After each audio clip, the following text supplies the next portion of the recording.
Joseph's brothers did not recognize Joseph, even though Joseph looked almost like a twin to Jacob.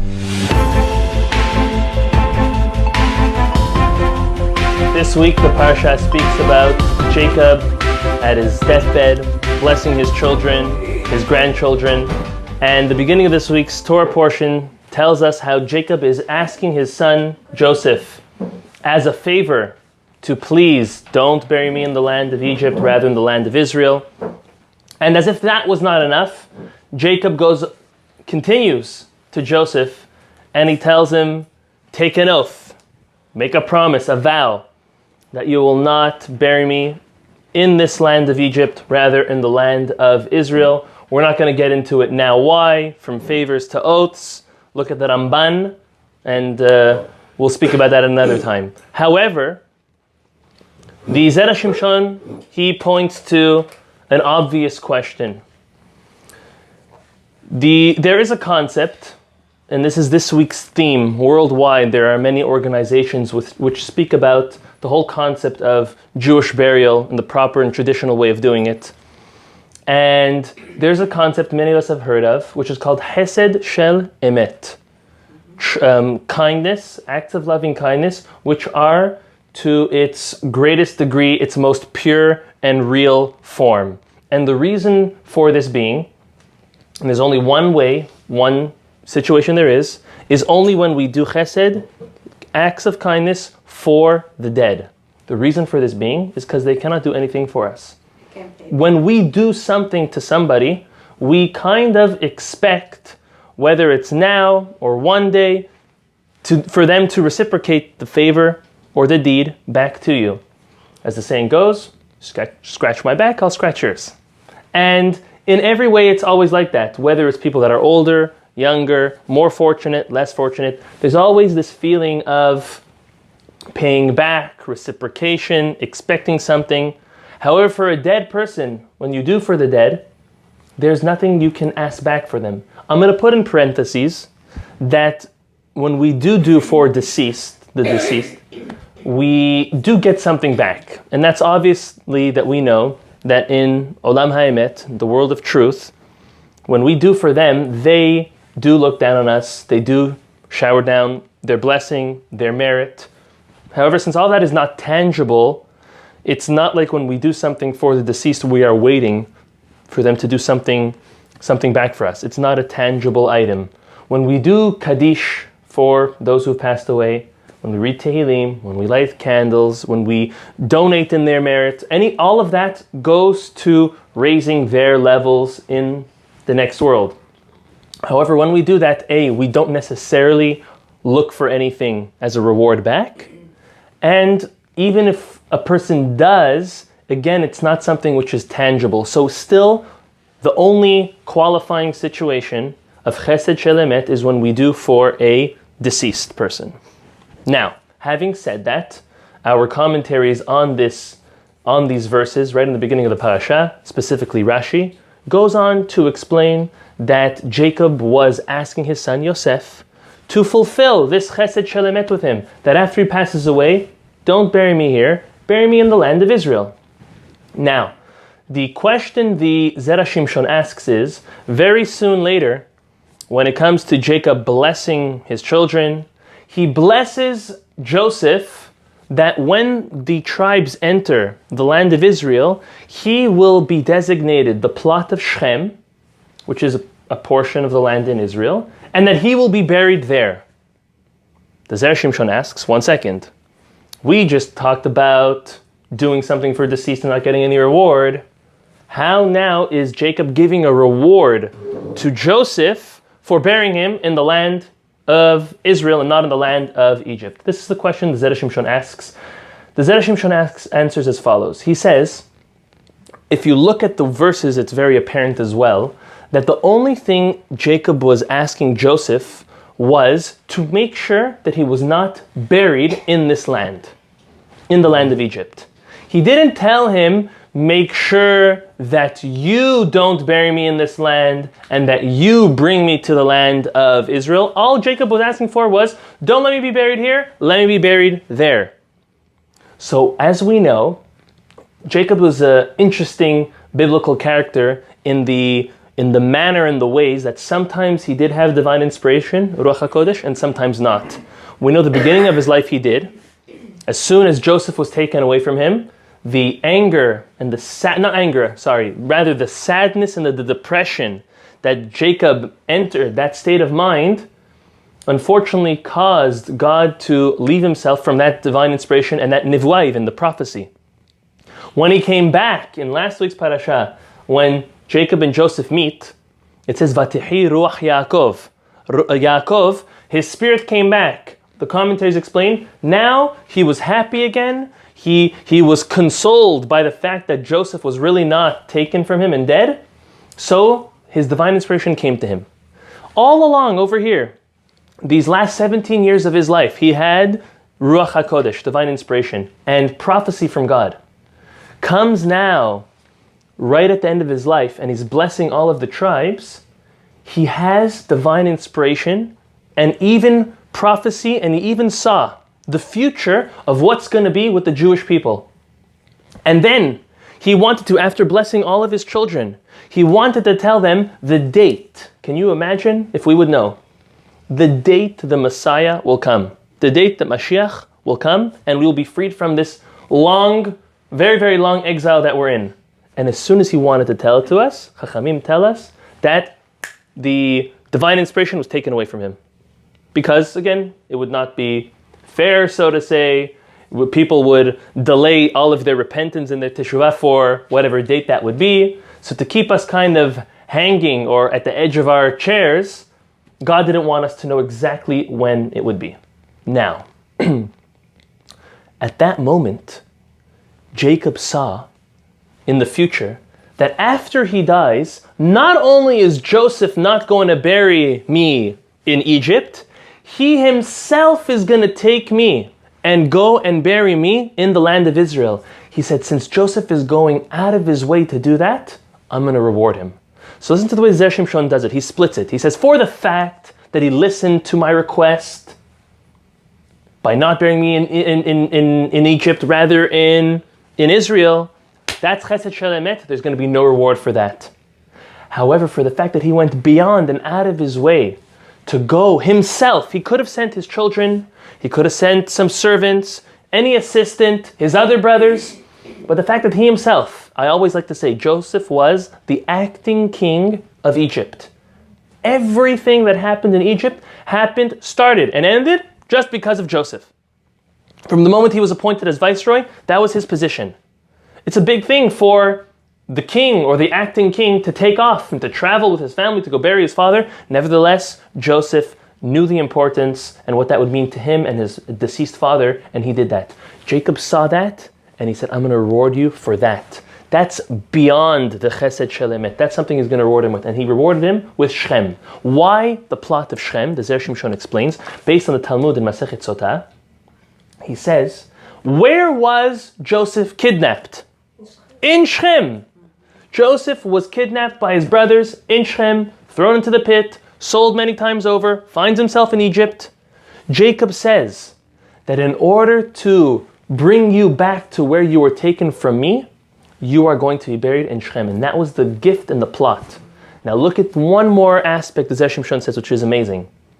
We know, Chamim tell us, that all of the tribes were actually all buried in Israel.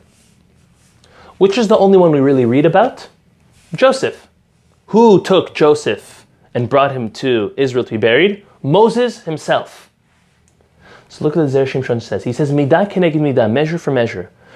Joseph made sure to bury his father personally. He was invested in taking him from Egypt to Israel. Someone great is also going to do the same for him.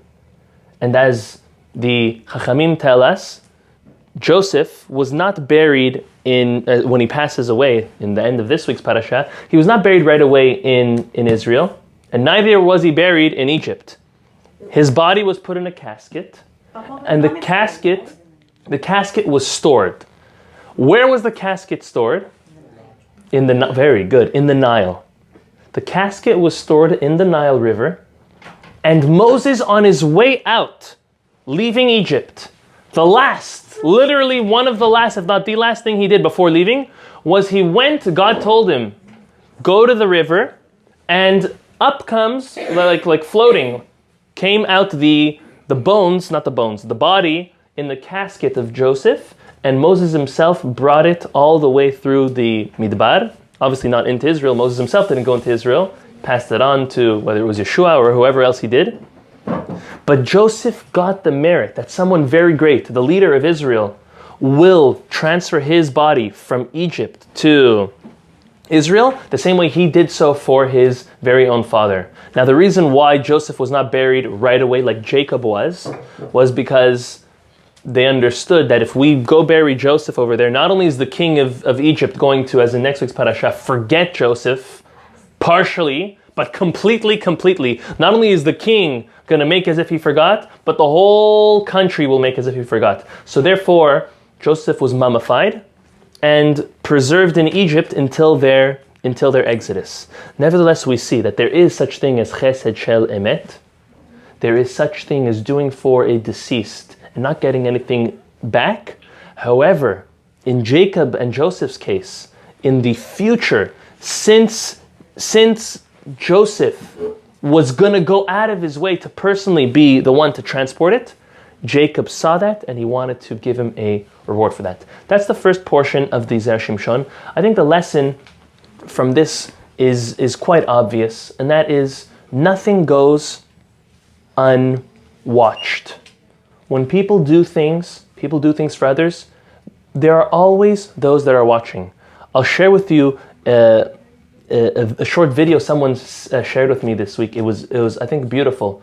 To us as Jews, it's not something which is so out of the blue, something so fantastic. But when we think about it, the world and even ourselves as a whole can benefit tremendously from this concept. It was a short video of maybe an array of 30 different people, complete people that no one really knew each other, and each person did a good deed for one. For example, imagine I saw Reina drop something, and I wouldn't know Reina. I would pick it up and give it to her. Very nice. Patricia, who doesn't know us, saw me do that. And then Patricia went and did something nice for someone else, because subconsciously she remembered. I mean, there was no words in the short clip, but subconsciously she paid attention to one random person doing something nice to another random person, so that took effect on her. And she did something nice. She was driving and she let someone pass in front. And then the next, and then the next, and the next. And it was from nice deed, good deed, to passing, to opening the door, to helping someone when they dropped something, everything. And the concept was don't forget, we all obviously understand that God watches us when we make the right choices, the wrong choices, no choice, it doesn't matter. But we have to realize that others are watching. And it was apparent from that short clip, and it's apparent in our lives, that not always do we know that others are watching us. It's something very important. It's something important when we know we're being watched, when we think we're not being watched. We might be convinced we're not being watched or heard. But as we know, the walls have ears.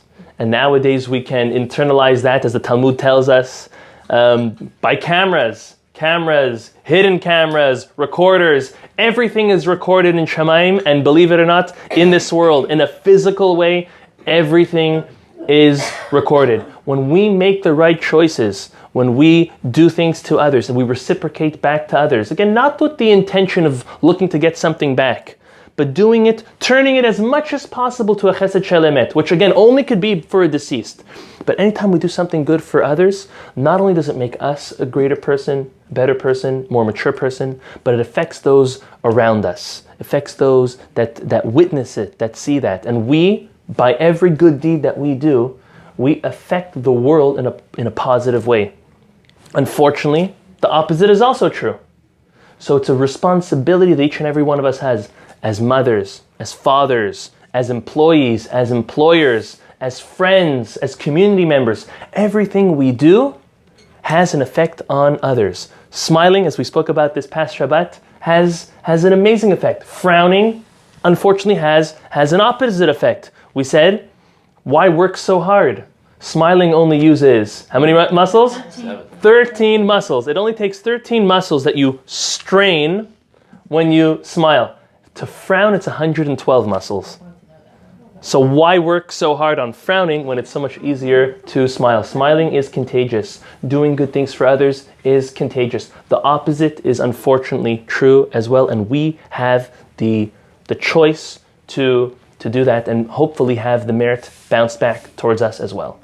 The next part is a little more intricate, I'll be honest with you. However, I'm going to try to, with the help of God, obviously, explain it in the most clear way possible. When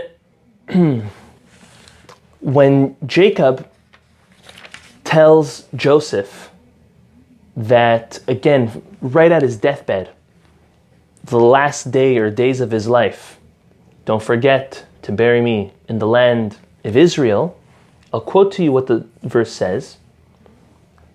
Va'ani, he tells him, make sure you bring me back. Okay, and when Va'ani bevui Padan, on my way back from Padan, on my way to Israel, unfortunately your mother, my wife, Rachel, passes away. And she was buried over there in Bethlehem. Just to clarify, nowadays, when we go visit Israel, part of Israel, the way we have it nowadays, is Bethlehem, is Rachel's burial plot. Kever Rachel is actually in Jerusalem.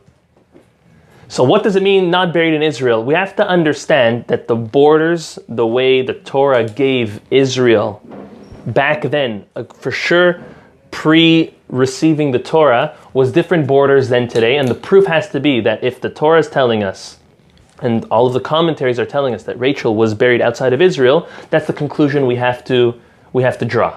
Now, having said that, what Jacob was doing to Joseph was he was kind of explaining, and this, if you look in the commentaries, they tell us, Jacob was explaining to Joseph, even though I'm asking you to make sure I get buried in the land of Israel, not outside of the land of Israel, even though I did not do so for your mother, my wife, still make sure to do that for me. I'm requesting that for you. And as Rashi and the other commentaries explain, they say that the reason why Rachel was not buried in Israel was in order for every future generation, whenever the Jews will be in exile, they'll have a hard time, unfortunately. They're going to have someone very big and special outside of the land of Israel to help them in their merit, in her merit, in that individual's merit, to be brought back to Israel in good health and happiness. And that was Rachel. She was designated. Jacob came and told Joseph, I need you to go bury me with my father and my mother, my grandfather, my grandmother, and Adam and Eve, and Leah. It was 4 couples that was buried in Me'arat HaMachpelah. So Joseph had this question, this kind of unspoken question that Jacob was now answering. You are making me work so hard to have you buried in Israel. What about my mother? Why didn't you do so for my mother? So now he was answering and saying, you know why I didn't? Because God commanded me, bury her outside of the land of Israel in merit for all the Jews in the future, which will be outside of the land of Israel. That's the simple explanation. The Zera Shimshon now asks, and he says, why is Jacob saying this now at the end? He asked for a favor to be buried in Israel 3 times. Then came his request for an oath. Why wait now to tell him this news? Joseph must have had this question prior. Mention earlier why your mama Rachel, as we say, your mother Rachel was buried outside of Israel. Why are you waiting so long? So the Zera Shimshon answers in a fascinating way. He answers it by going a little off topic, which is a heated topic in and of itself. We're not going to get too into it. And this is the obvious question of, we know in our Torah, marrying sisters is prohibited. One is not allowed to marry two sisters at the same time. We know if one passes away, it's a different story. How did Jacob marry Leah and Rachel? By the way, many commentaries, if not all, say that Bilhah and Zilpah were also sisters. So what was Jacob doing by marrying Rachel and Leah, who were sisters? Nachmanides, the Ramban, he answers this in Parashat Toledot, when he married them and when they were having kids. He says that the Torah was kept by our patriarchs. Now what that means literally is that God obviously, through prophecy, explained them what's going to happen and how it's going to be, and whatever was pertaining to them, they obviously fulfilled.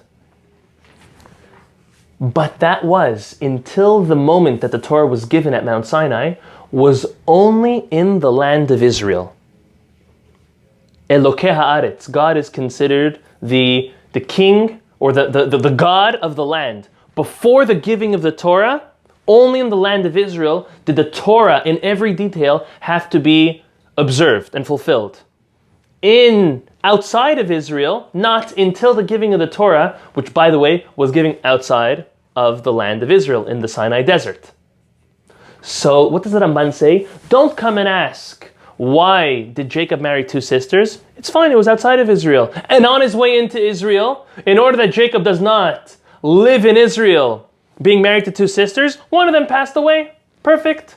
That's what the Ramban says. The Zera Shimshon is not thrilled with this answer.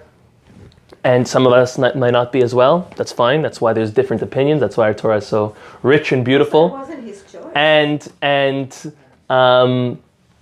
the Zera Shimshon says, I have an issue with this answer.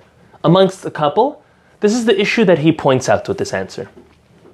He says, and this is how it's going to answer our sequence, why Jacob did not say it the first time, rather right at the end, that he buried Rachel outside of Israel because God told him to. Right before that verse of Jacob explaining himself why Rachel was not buried in Israel, it says as follows. I'm in verse 5, chapter 48, verse 5. Ve'ata shene banecha noladim lecha beretz Mitzrayim. Jacob says, now he's on his deathbed, this is like the last day. He says, your two sons that were born here in Egypt, which are, until I came, ad bo yelecha Mitzrayim lihem, even though I didn't get here yet, once I came, they're mine. Jacob says, Menashe and Ephraim are mine. It says as follows, Ephraim Menashe ki Reuven v'Shimon yuli. That I'll consider Menashe and Ephraim as my very first two sons. The Midrash explains on this that what was Jacob doing? Jacob was telling Joseph that you are receiving a double portion in inheritance. Meaning out of the 12 tribes, if you want to use money, 1 billion per child. Jacob was very, very wealthy. 1 billion, 1 million, however you want to put it. Joseph is getting 2. 1 to each of his children. So in the inheritance, what Jacob was doing now was he was saying, you, Joseph, are my real firstborn, and it's your children that's going to get a double portion. And what's obviously the portion? In land. When they came to the land of Israel, although each tribe had a different size based on their population, but each tribe was given one plot, except for Levi, all the Levites, the Kohanim and Levim, which their plot was anywhere they wanted, especially in Jerusalem by the Bet HaMikdash, by the temple. But Ephraim and Menashe were each given their own plot. It wasn't like Yosef, just like Reuven and Shimon had. It was Menashe and Ephraim each having their own. So what did Jacob do? He said, I'm making you the real firstborn. How so? The Zera Shimshon explains that when Jacob got married to his first wife, who did he think it was? He thought it was Rachel. Rachel, Leah, Lavan, they all knew it wasn't. But to Jacob it was not fair. He was tricked. It's not fair to say that he was tricked into marrying someone who he didn't know and didn't even want to, and that first child was going to be the one to receive a double portion as the Bechor, as the firstborn. So therefore, the wife that he really wanted to marry, that first son, which is Yosef, from that woman, he's the one who's going to get the double portion. So now how do we get back? How do we tie it back to what we're talking about over here? Is right now Jacob tells Joseph, when we enter the land of Israel, your descendants will get a double portion. Oh, really, Dad? How could that be? You buried Mom outside of Israel because you didn't want to fulfill marrying two sisters in the land of Israel because that's against the Torah. So what does Jacob answer back?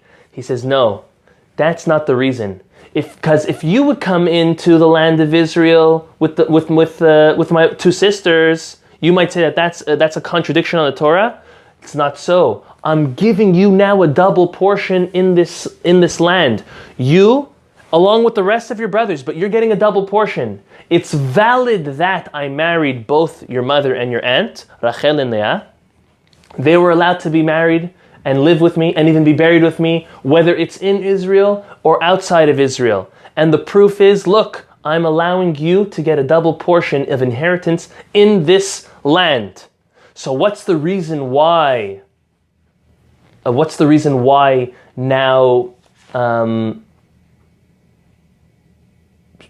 What's the reason that he was allowed to marry the two sisters? Was because either God told him to marry two sisters. If God tells someone to marry two sisters, then you do so.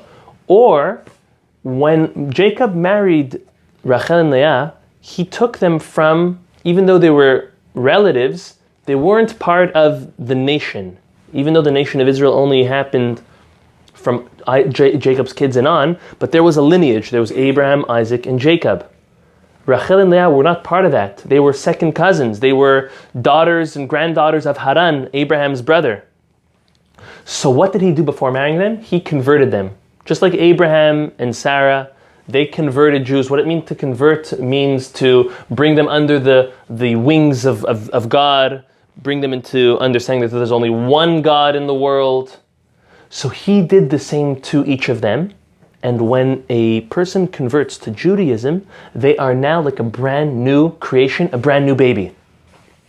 So since they were each like a brand new baby, they were not related anymore. They weren't sisters anymore. Halachically, nowadays, if a man and a woman who have been married for years, they're both not Jewish and they want to convert to Judaism, when they convert, they're not considered married anymore. They have to get married.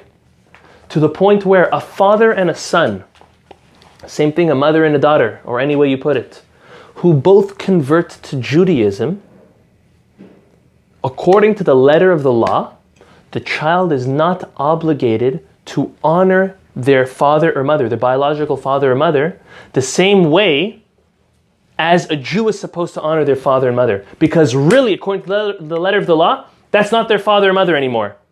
Because they're a brand new creation, a brand new baby.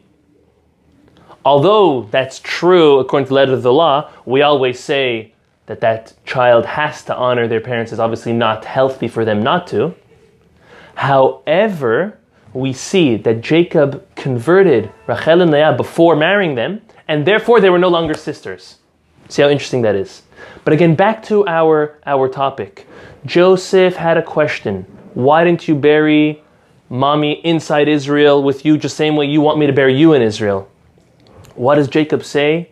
Jacob says, I was told to bury outside of Israel. Why is this question coming up now? Why is Jacob explaining himself now? Right after he explains he's going to get a double portion in the land of Israel, which would be a contradiction to the fact that you would not be allowed to live in Israel with the two sisters. Answer is no, that's not the reason why mom was buried outside. That's not the reason why I was allowed to marry two sisters. The reason why I was allowed to marry two sisters, Zera Shimshon says, is either because God told him to, or because they were not sisters anymore after he married them.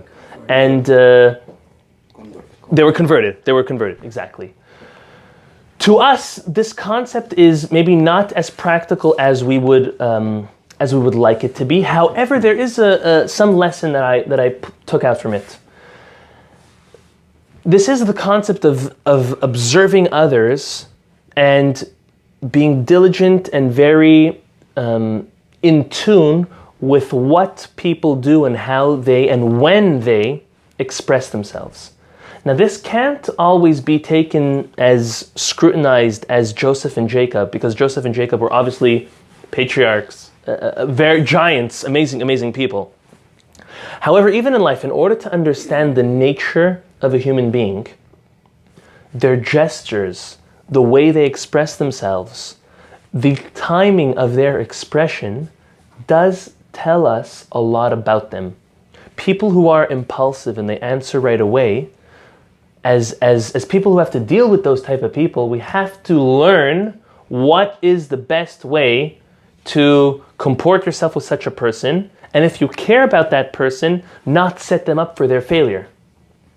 To those who are more closed, those who are introverted, those who are extroverted, each person in the way, and specific into this chidush, and the timing of their answer or their question or their explanation does tell us a lot about the person. It's up to us to develop those sensitivities and the wisdom and knowledge to read those that we interact with, not, God forbid, to take advantage of them, but rather to help them grow, to help them be better people.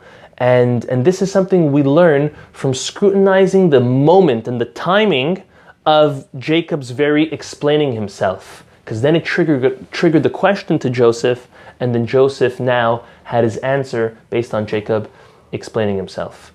May the words of the Zera Shimshon, just to those of us who don't know, the Zera Shimshon was an Italian chacham from almost 300 years ago. He was the head rabbi of Italy, rabbi of over four cities at the same time. He had no children, unfortunately. His only son, unfortunately, passed away before having other children. So what he did was he decided to write a book of his Chidushei Torah, of his novelties of Torah.